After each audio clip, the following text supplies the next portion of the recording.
What's going on, ASOP family? It's your boy Truth, short for Truth Over Narrative, man. Welcome to ASOP Boxing Talk. Today we got a special guest. As you can see by the title, we got Brian Norman Jr. that's going to be in the building with us at about 12:15. Yeah, man. It's a good day for boxing. These last couple weeks been somewhat slow. You know what I'm saying? But we got a good night of boxing. We got JoJo and Zepeda tonight. Excuse me. Yeah. We got JoJo Williams Zepeda tonight. We got Loma Ortiz tonight. You know what I'm saying? So I think it's gonna be a good night of boxing. Let me see. Oh, there we go. Hey, my man Tay, what's good, Tay? Hey, my man Tay in the building. Appreciate you, boss, man. You know what I mean? Hey, but like I said, got a real good night of boxing. Again, Brian Norman will be joining us at 12:15.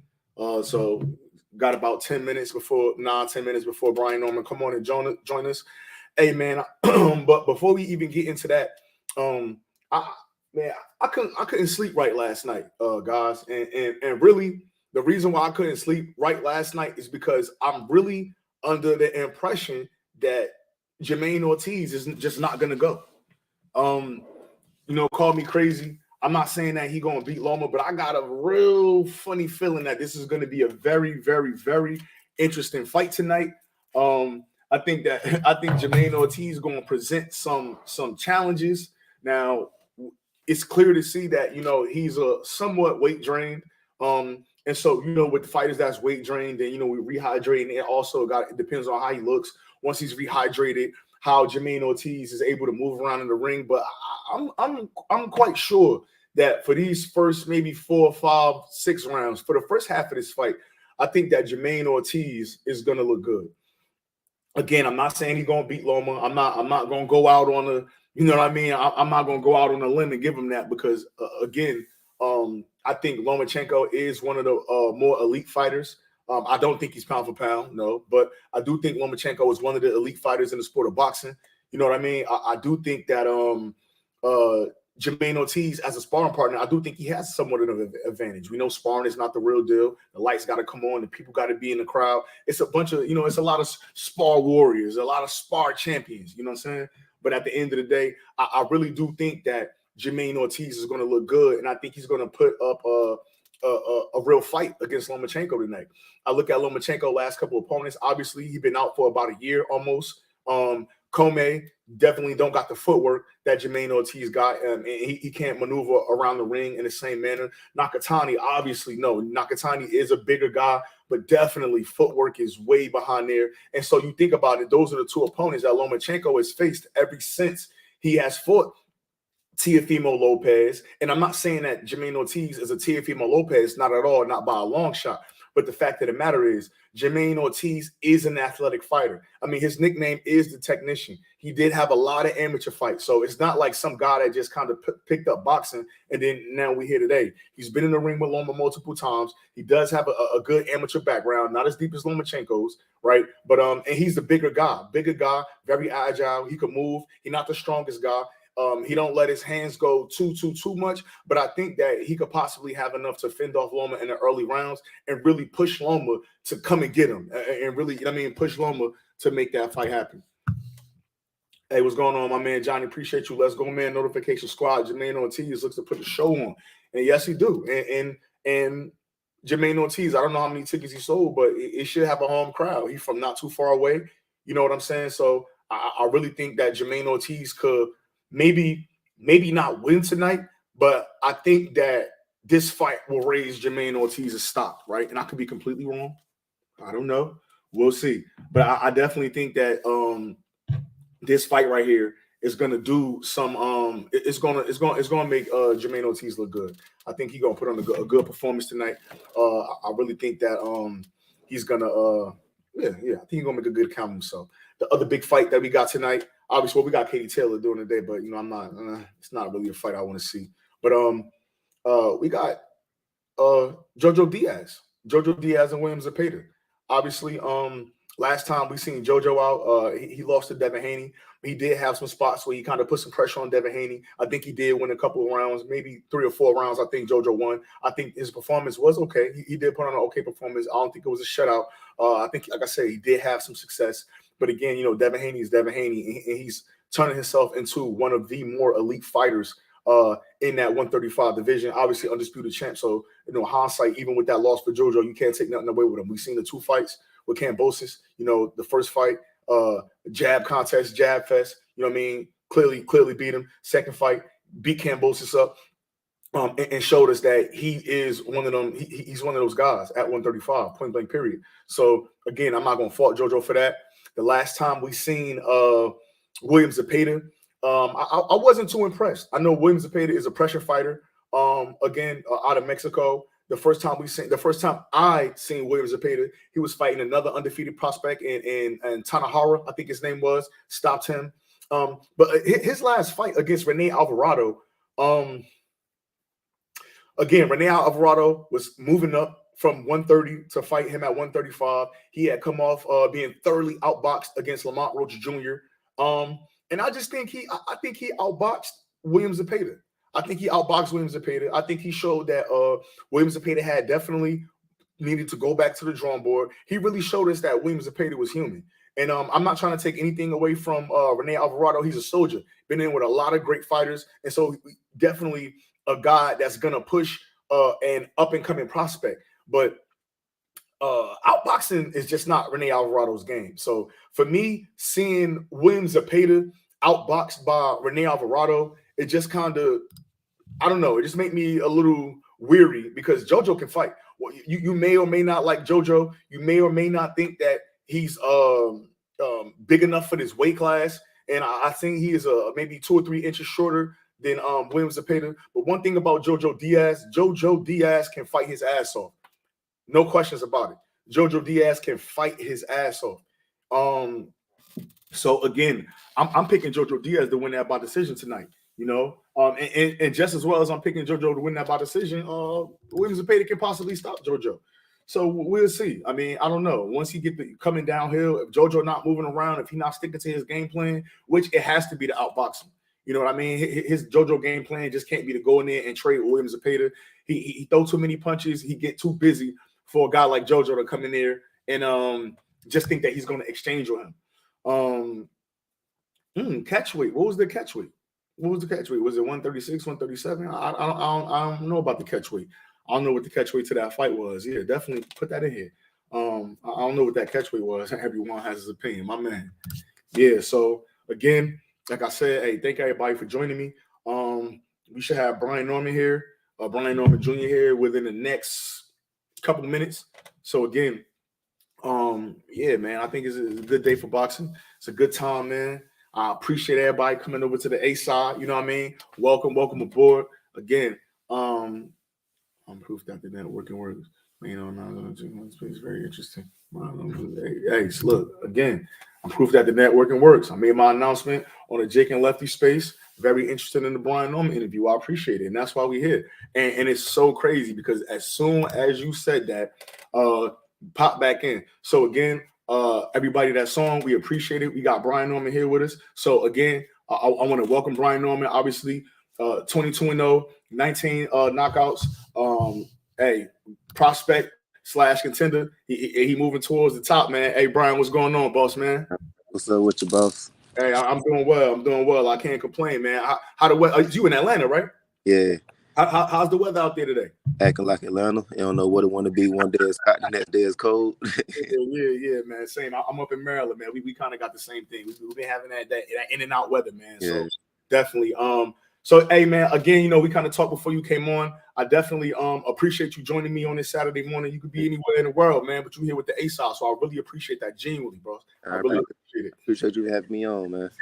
I got my man Tay Jones in here with us too, man. So hey, shout out to Tay Jones real quick, man. Hey, shout out to my man Tay Jones. Got my man Tay here with us. All right, man. So we just gonna kick it off, man. I want to start off, man. So kind of tell me about your background, man. How old was you when you stepped into boxing, and who was you that brought you to the sport? I mean, I was always around boxing my whole life because my daddy, he used to be a fighter too. So I personally started training when I was 7. He just came home talking about he thinking about retiring. Of course, I want to be like my dad when I grow up. So, well, can I start? That same night we was in the garage. I was working on our footwork. Yes, sir. Yes, sir. That's dope, man. And it's crazy. And I was wondering too, because obviously, before I even actually seen you fight, I heard your name. You know what I'm saying?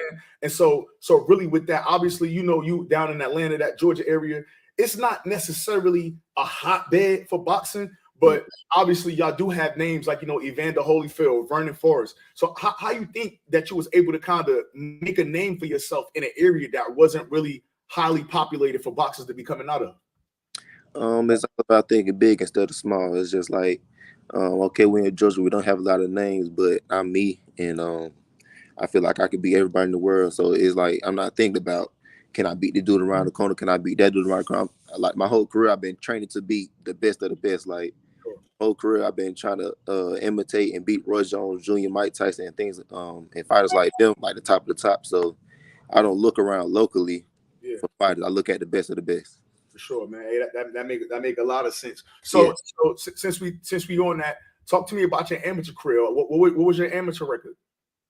I don't know it to be exact, but I know I had over 150 fights with only 22 losses. Okay.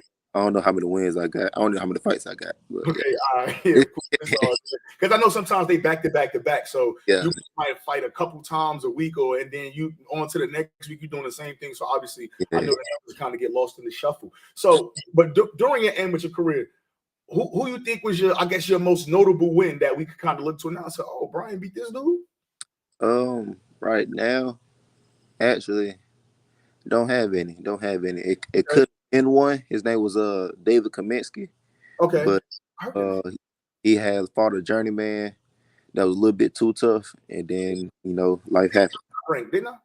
I think I was top rank before David Kaminsky. Yeah, he was with Top Rank. Okay, yeah, I know I ain't tripping. I know a little bit about this boxing. I could have. I was trying to fight Joey Spencer. The one. Okay, yeah, I know. Yeah, on PBC. Yeah, we was in the same weight class. Every national tournament I turned up to, he was never there.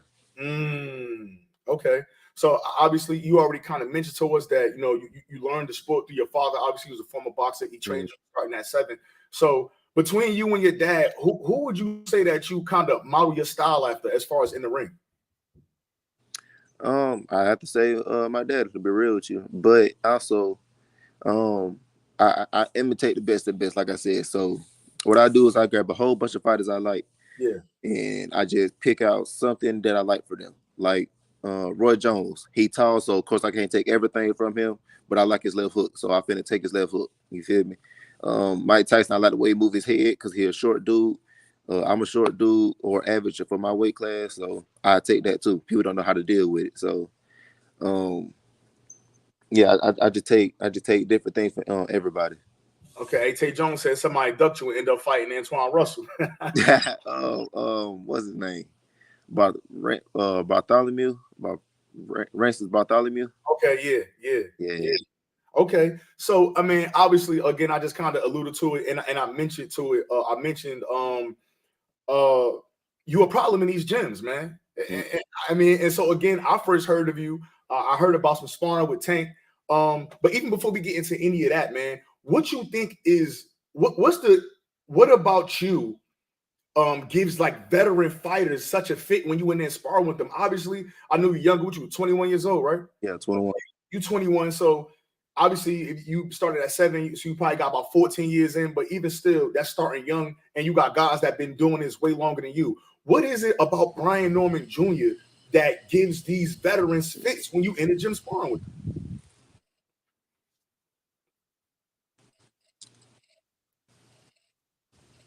Got me, champ? Yeah, I can hear you. Okay.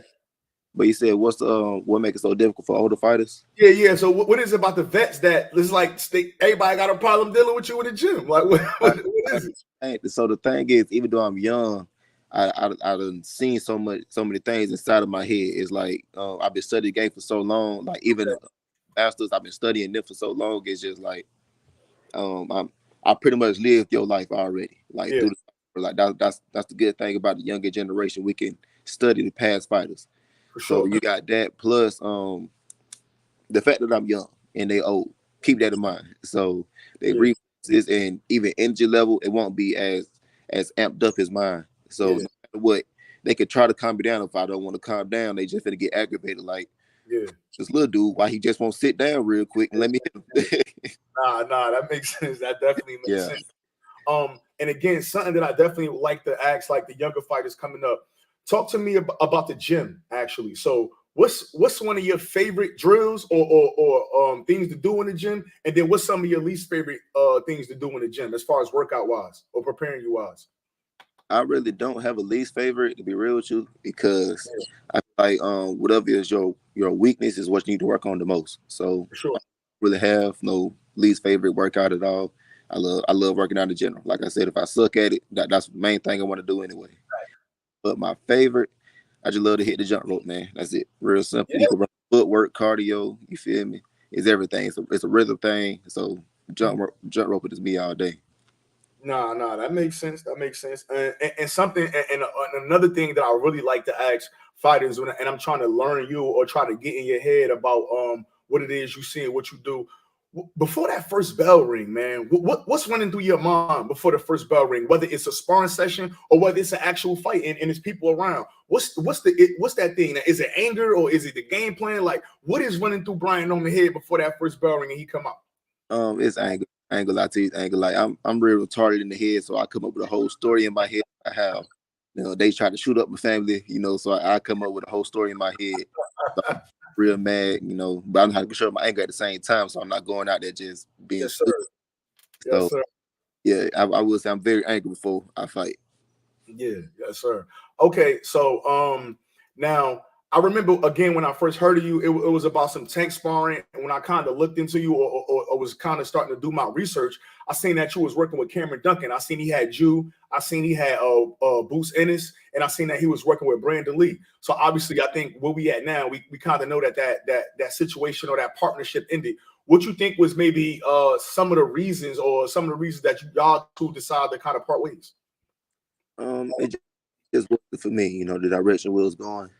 I really didn't want to take that direction, and then consistency. It wasn't consistent enough. The fights and like the route we was taking, I pretty much didn't like it at all. I just say that I didn't like it at all. And so one thing that I guess Cameron Duncan is, I don't want to say infamous because you still want to protect your fighters, but I think one thing that Cameron Duncan is known for is kind of moving his fighters at such a slow pace. And that's a big thing that we kind of see traditionally with Cameron Duncan fighters. Is that was maybe one of the issues that you had, just how slow you was being moved, or I mean? Yeah, it was like so all my quote unquote hard fights that I had so far, me and my dad, we kept begging for that, So he didn't even want us to take those fights. He wanted to take us, lesser opponents, like you said, move us real slow. Yeah. I'm not even down for that at the same time. I'm real young too. So I mean, I understand why, but if you see you got a beast on your side, feed him. As simple as that. Sure. Yeah, I would say he was trying to, slow us down and protect us a little bit too much. Yeah, no, I'm with it. And at the end of the day, like I said, man, fighter your caliber, obviously 22 fights, 19 knockouts. It ain't like you in there really struggling with a lot of these opponents with the level. So, I mean, when you and your dad, y'all know what y'all working with more than anybody. So when it's time to step up, you want to step up. I completely understand that, and I respect that. So, so following the Cameron Duncan situation, I'm just kind of casually on YouTube like I do. Obviously I'm a YouTuber, so I'm casually scrolling through YouTube. I see Blue Blood Sports TV. You know what I'm saying? So I see Blue Blood Sports TV, and then I see you pop up on the screen. You talk about a signing that, he's working with you. This is when I first hear of BOK Prime. Well, I had heard of BOK Prime before because I know that they put on a couple fights for Street Beefs. Mm-hmm. You know what I'm saying? So that's how I kind of knew with them, because I would always see, the Street Beefs pay-per-view on BOK Prime, but it was very peculiar for me to see, them working with you, because I never known them to put on any sanctioned boxing events. So how was it? How was you even approached to work with them? My boy Tay, he real cool, Blue Blood, and he just shot over my number real quick. I talked to Blue, and we worked out the deal. Okay, all right, cool. So so since you've been signed with them, I know you were supposed to have maybe a couple dates that kind of got pushed back. So with them, how is your communication? Do you have a point person that you work with? Is you working like kind of directly with Blue Blood, or do you got a manager over there? Like, actually, what's the relationship that y'all have with them? Is it just like, what's the, I guess, relationship I'm asking? No, it was a real cool relationship. I was actually talking to the one who owned everything.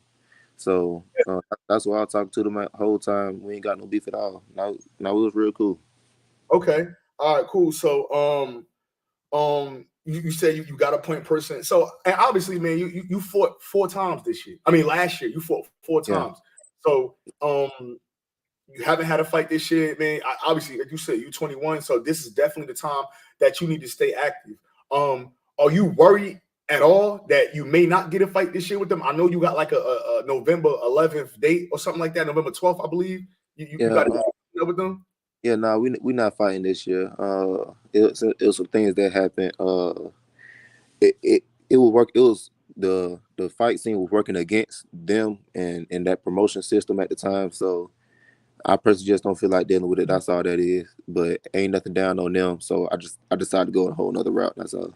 Okay. All right. So you decided to go a whole nother route. So at the end of the day, so now we here, and you obviously you see, I don't know if you knew this before, but you got, Terrence Crawford just signed over there. We was waiting on him to get the Errol Spence fight. We thought that was really going to materialize, and we was going to get that this year or early next year. And then we see Adrian Broner sign over there. So with them, do you think that fight is going to go on? I know obviously you had some issues. I know your dad had you expressed some frustrations, but as far as those guys are concerned, do you think that we'll see those fights this year from them? Yeah, I think we will see those fights. Like I said, I break it down my reason of why we didn't fight. So we signed the contract August the 1st, pretty much. And the first fight that was going to be September 30th. It was too close to get everything together as far as the license situation and all the other stuff. So boom, September 30th, that was way too soon. We couldn't get nothing. Then October 21st, it was the same thing. They wouldn't even allow him to get his license for some reason. So that he said, all right, he came back. The fight happened in Georgia. He tried to push it over to Kansas, but now in Kansas, we couldn't even find an opponent. That was November 12th. When nobody fight me at all. So, like I said, it's not really their fault. It's just the business of boxing or whatever.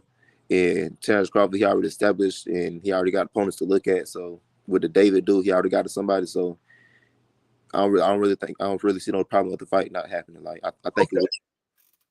Okay, so I guess in the end of the day, you did have fights with them. They kind of got pushed, but I guess no fault of your own and no fault of BLK Prime. They've been men of their word so far, or they've been a man of their word, or they've been honest with you. It's been good business since then. And then we just didn't get no fights this year. But so that's not something that we should be worried about. Will we see other fights? You believe in them? You think what they got going on over there is legit, and you think we will see these other fights? That's safe to say. Yeah, like I said, we'll see these fights. I said, dude, real cool. I ain't gonna say his name. I don't know if you want to be known. Yeah, we know his name already. Oh yeah, but yeah, dude, real cool and all of that. I can call him right now, still conversate. You feel me? Yeah. So, and I say I could follow the Terrence Crawford card, but I decided not to. Nah, that makes sense. All right, so obviously, you haven't had the names yet, so you still in that prospect phase of your career. Do you think that you're ready for these names and to move on to make yourself a contender, or you think you still need a little bit of work at the prospect level and then you want to slowly move up? I ain't scared of nobody. I'm ready right now. That's what I'm talking about, man. And you are fighting at welterweight still, right? Yeah, I was trying to make 140, but this whole year my body been growing. So yeah, 140. That's the question now. So I'm all the way at 140. Okay, and so that's that. And look, man, I heard a little rumor about you, man. I heard a little rumor about you, man. I heard. I just want to know if there's any truth to this. You can say, "Hey, I don't want to talk about it," or not. But I heard you going to Top Rank, man. I heard you. I heard you about to be a Top Rank fighter, man. We still keeping our options open. I still got the options to go to Top Rank, PBC, Golden Boy, even Eddie Hearn. But I'm not really looking at Eddie Hearn right now because UK. I don't really want that to be my main fan base. So we're still talking to PBC, Top Rank, and Golden Boy. Okay, so copy. So right now you're a promotional free agent. You're not signed to nobody. So anybody can still work with you if they come with the right bag and come with the right plan. You're gonna be there. You willing to work with them? Well, definitely. I'm not locked down with nobody. Okay. We got people in the chat. Somebody said if I was Brian, I would showcase with Bruce Tramplin and Top Rank. I think with Top Rank, obviously we know Top Rank is known to have the dates and to build you, and we know in my opinion, PBC that's where you go for the lights, camera, action. You know what I'm saying? But obviously, I know you with your father. He gonna take care of you. He gonna put you in the right position, and I think that's kind of the beauty of it. When you with somebody that know you through and through, you don't really have to worry about, damn, I know my dad ain't gonna do me wrong. Or I know my dad ain't gonna take me out of position or whatever. So that's good. So again, just for the people listening, because I know that's what everybody want to hear. Ain't no issues with Brian Norman Jr. and Black Prom. Good relationships over there. However, he is a free agent and he's doing his own thing. That's safe to say, right? Yeah, I'll do it right now. We can have a conversation. No problem at all. Okay, so before I open the lineup, I want to kind of get into something I like to call a ring walk, man. I'm gonna ask you a couple questions. I'm gonna ask you a couple questions that's not necessarily boxing related. My man Tay said, "Hey, that's big if it's true." Michael Andre on here, man. Nice, appreciate y'all, man. So we're gonna get into a little section, Brian, I like to call a ring walk, where I ask you a couple questions, not necessarily boxing related. You know what I mean? You just kind of tell me what you think, and then we're gonna move forward. So my first question I got for you is, outside of boxing, have you ever had any other jobs? Not officially. I only had one job. That was at Walmart. I worked there for 1 month. Me and the manager got into it. I guess he thought he was above me or something, but yeah, I don't play all of that. But besides that, I work with my daddy a few times. Okay. He has businesses and stuff like that, so I help him out or whatever.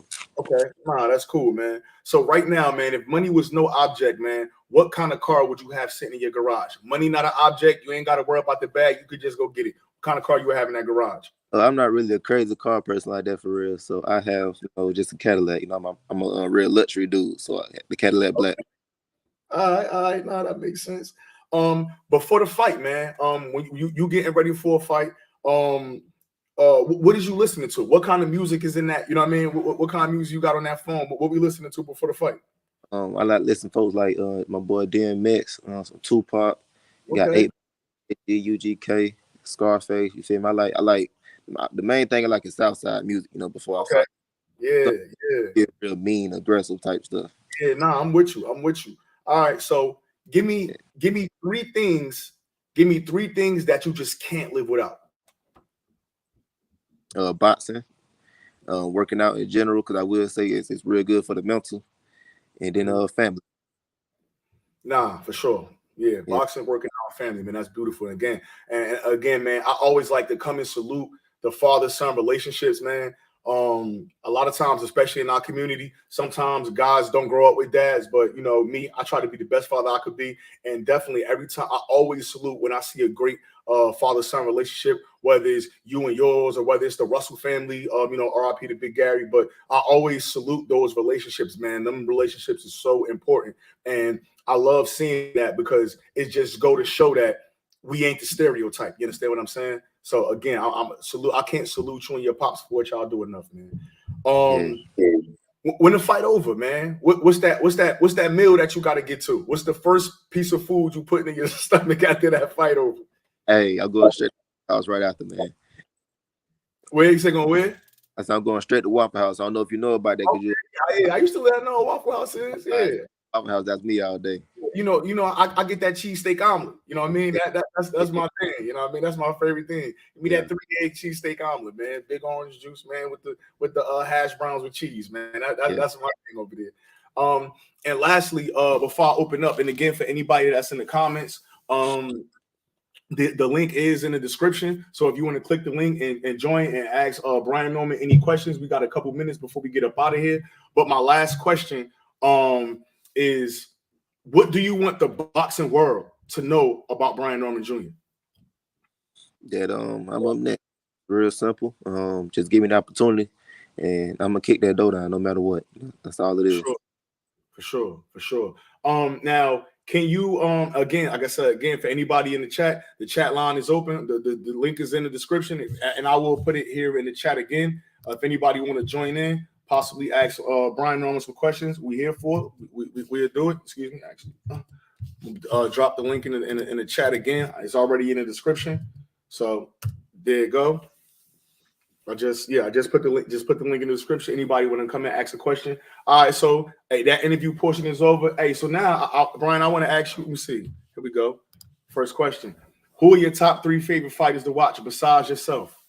Current fighters, I go with my boy Spence. Canelo. Even though I ain't watch his last fight, I ain't even want to watch it. You ain't missing nothing. But I go with Spence. To be real with you, I don't really watch a lot of people. I really don't. So what about your past fighters? You said, past fighters. That's me all day.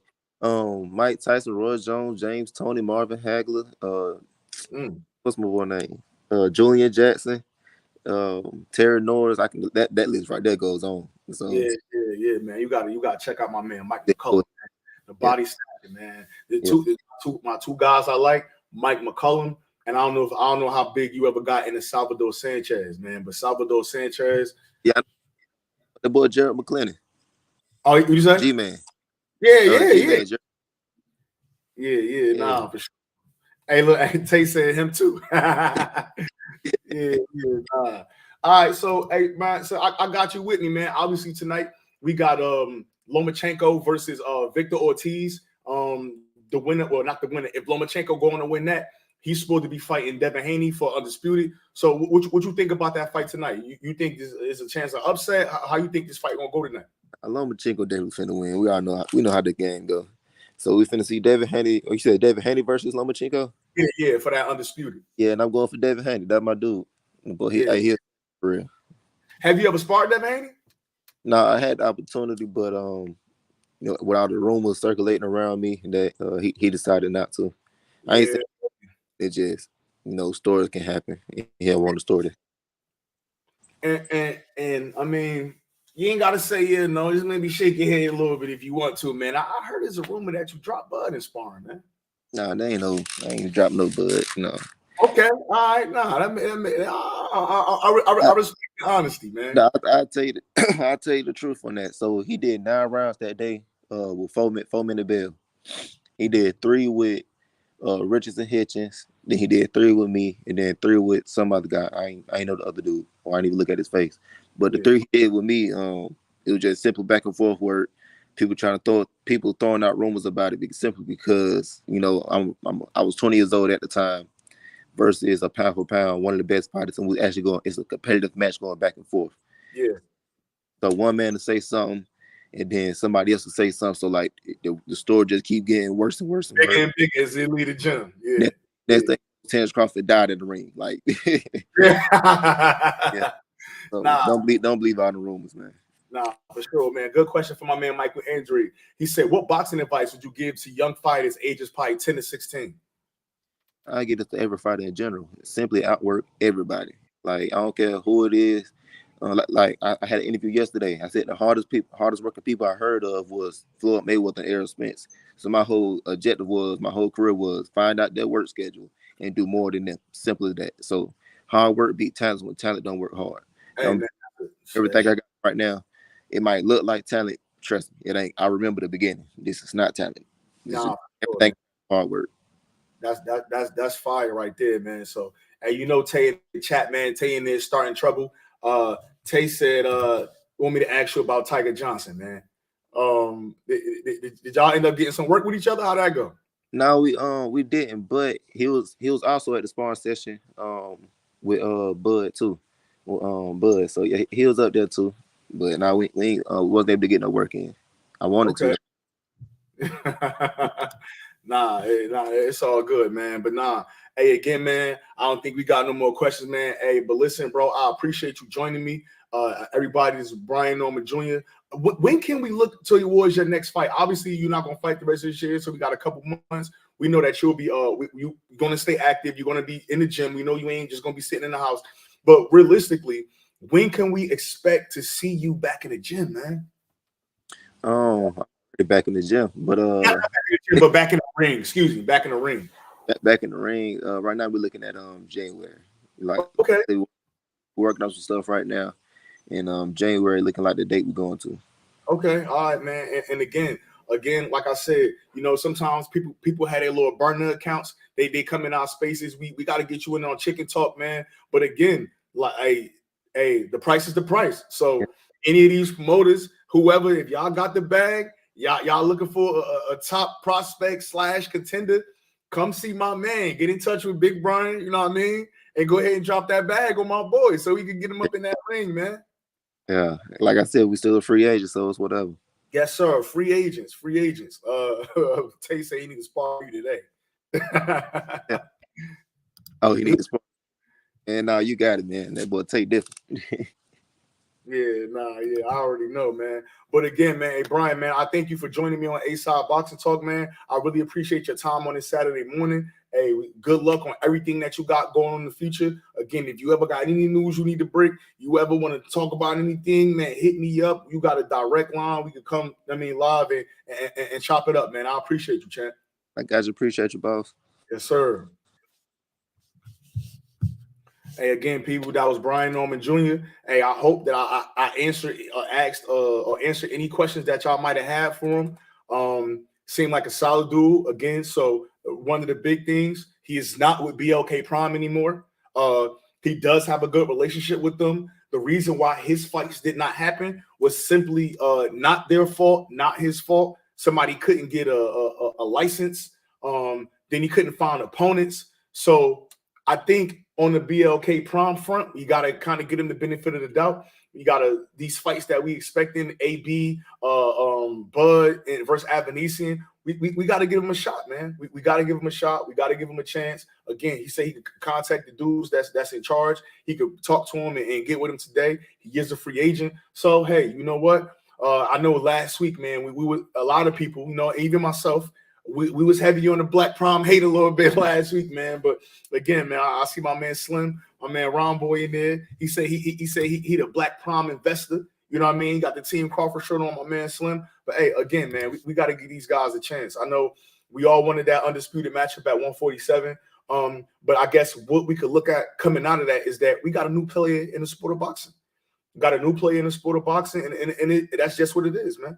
So again, man, yeah, that was the Brian Norman interview. He is a free agent. He could go with Top Rank. He could go with PBC. That line is open. Hey, so at the end of the day, that's what it is, man. I appreciate everybody for joining me, HLD. I appreciate it, man. A-Side, smooth interview. Thank you, man. Make sure everybody in here, we got 14 people, man. Please hit the like button. Please hit the subscribe button. A-Side Boxing, I try to go live multiple times a week. I try to interview these fighters and get it going on. I got Michael Angeletti, the young PBC prospect, on Tuesday out of Ohio. We working, man. You know what I mean? But either way, I appreciate you, my man Gritty. Appreciate it, man. Appreciate it. My man Gritty, man. Thanks. Hey, so either way, man, this is A-Side Boxing Talk. Make sure you like, comment, subscribe, tell a friend to tell a friend. I'm getting ready to log off and jump in my DAZN bag and watch Katie Taylor. Good fights on tonight. We should be going live again tonight. A-Side Boxing. We out.